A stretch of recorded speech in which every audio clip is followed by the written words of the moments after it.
Yang terakhir kita akan bahas tentang korespondensi satu-satu. Oke, nanti Bapak akan menyebutkannya itu K11 ya. Apa sih Pak korespondensi satu-satu itu?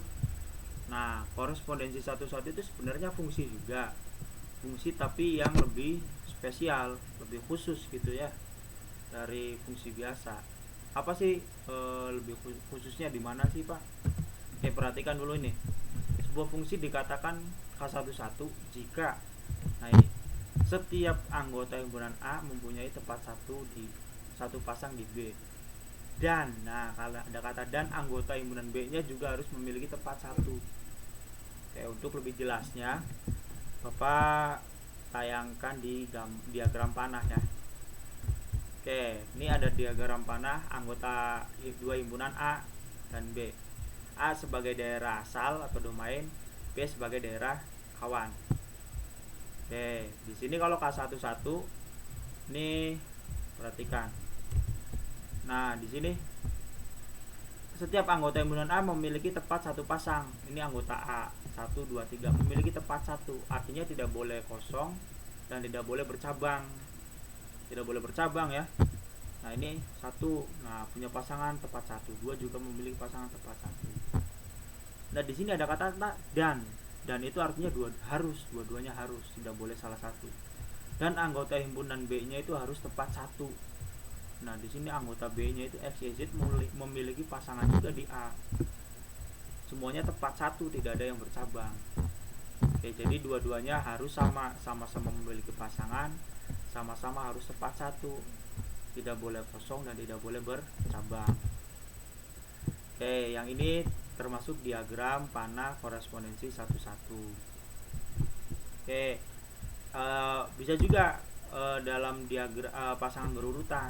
Berarti kalau pasangan berurutan ini yang depan dengan yang belakang juga harus tidak ada yang berbeda. Ini 1, 2, 3. Yang depannya ini 1, ini 2, ini 3. Tidak ada yang berbeda. Yang daerah kawannya Y, X, Z tidak ada yang berbeda. Semuanya satu semua, gitu ya. Kita lihat contoh dari diagram panah berikut, manakah yang termasuk K11? 1, 2, 3, 4. Kira-kira yang pertama K11 bukan. Anggota A-nya tepat memiliki satu, tapi lihat anggota B-nya ada yang kosong, ada yang bercabang. Berarti ini bukan K11. Bapak tanya nih, kira-kira yang ini fungsi bukan? Ini fungsi ya, ini fungsi tapi bukan K11. Ini fungsi karena di sini daerah asalnya itu memiliki tempat satu.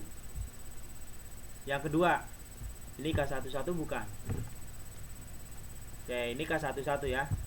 Nah, ini daerah asalnya tempat satu, daerah kawannya juga tempat satu, sama-sama tempat satu, berarti ini K11. Yang ketiga K11 bukan? Lihat. Ini daerah asalnya tempat satu, tapi daerah kawannya ada yang tidak memiliki pasangan.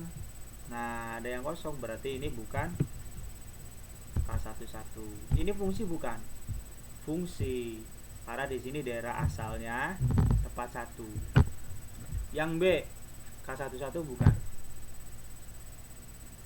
Bukan, betul, karena di sini daerah asalnya ada yang tidak memiliki pasangan, ada yang bercabang.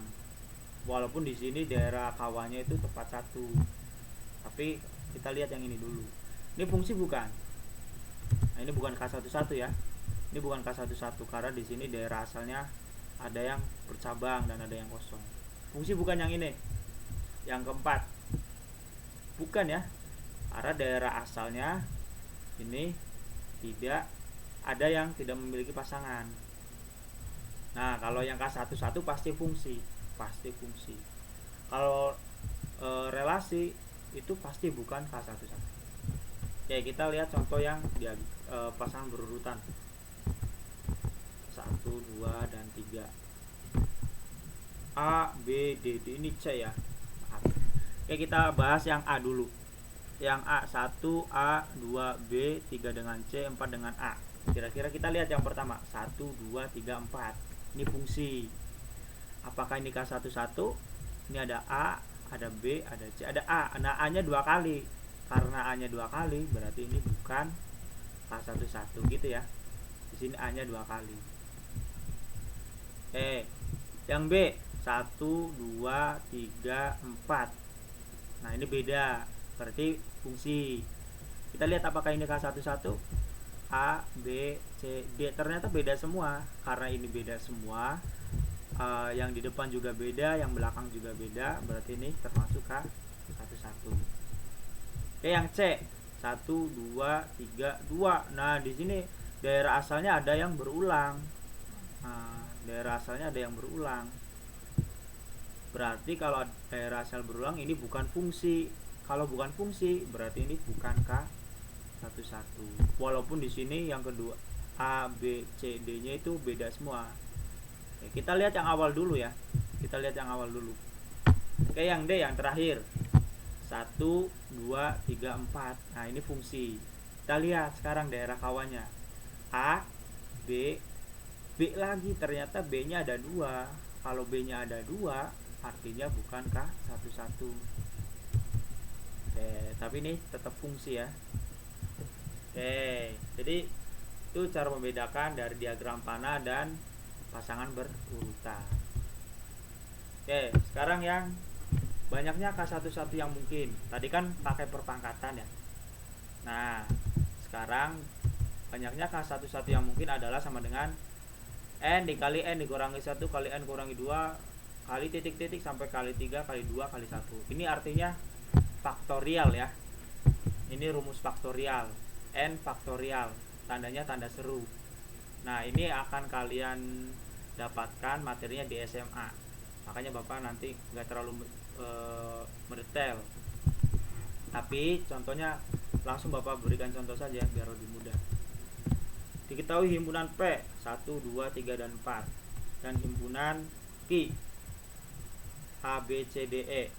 Banyak K11 yang mungkin dari P ke Q adalah banyak K11. Nah, karena ini nanti jawab caranya. E nya ada 5, N berarti ini 5. Nah, karena banyak K11 yang mungkin adalah 5 kali 4 kali 3 kali 2 kali 1 sama dengan 120 gitu ya. Tinggal kalau N nya 5 berarti 5 kali 4 kali 3 kali 2 kali 1 apa. Kalau N nya ada 6 berarti 6 kali 5 kali 4 kali 3 kali 2 kali 1. Itu namanya faktorial gitu ya. Kalau 7 kali 6 kali 5 kali 4 kali 3 kali 2 kali 1. Jadi berurutan sampai dikali 1 gitu ya. Jadi banyaknya K11 yang mungkin dari himpunan P dan Q adalah 120. Semangat. Pertemuan selanjutnya adalah PTS ya. Nanti kisi-kisinya akan Bapak berikan. Kalian terus belajar semua pelajaran. Kalau ada yang belum bisa tanyakan. Nomor WA-nya ada di ketua kelas. Semangat. Bapak doakan semoga lancar semua mapelnya. Wassalamualaikum warahmatullahi wabarakatuh.